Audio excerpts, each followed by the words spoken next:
Good evening, everybody, and welcome back to another Terraria episode. Today, well, we're going to be touring one of the biggest dungeons I have ever seen in a Terraria world. And there's the entrance. There's a lot more to this dungeon than you think.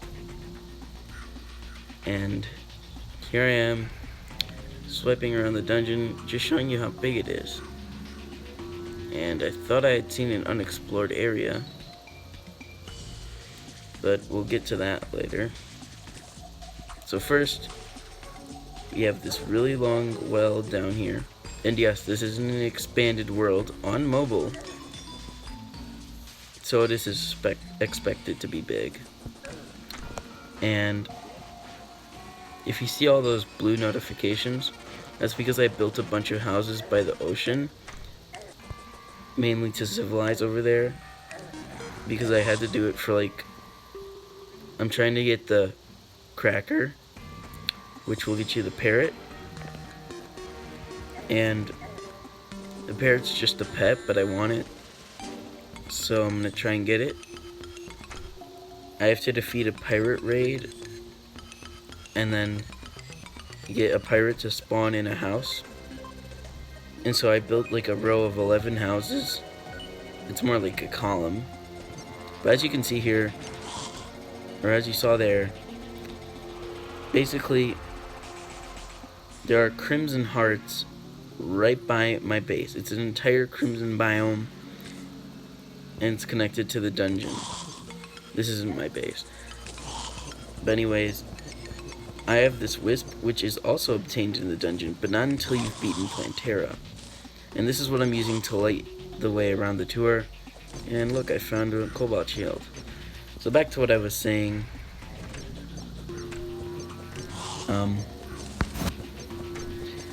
Back to what I was saying about this dungeon. Basically, what that means with the Crimson Hearts is that I could actually fight the Brain of Cthulhu inside the dungeon and make an entrance in the dungeon from the Crimson. And I think I'm going to keep this world for a really long time just because of this dungeon. And I haven't found the jungle biome yet. I've only discovered half of the world, and it's already amazing. So I don't know what to expect from the other side. And I found the angler too. And so here I am exploring the dungeon. I did find the mechanic. And here I am zooming out the map, just showing you guys a couple more passageways, also trying to navigate my way. So there's a couple of arena rooms, kind of, so I could summon a boss in here at night and fight them in that arena if I wanted to.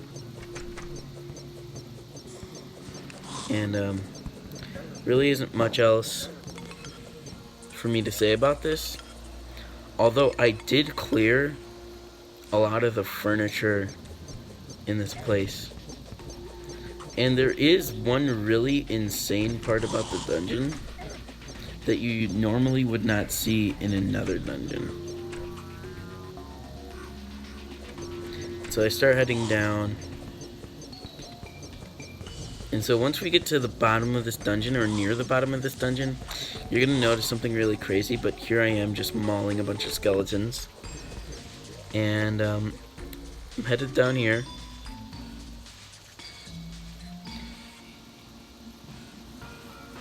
Just taking an overview of the map. And as you'll notice on the mini-map, you see these pools of lava. And that's the insane part about this dungeon. This dungeon is so big and goes so deep that even lava starts to show up by the dungeon. And here I am showing off that big pool of lava over there. And that's really all I wanted to show you about this. Oh, and I cleared some paintings.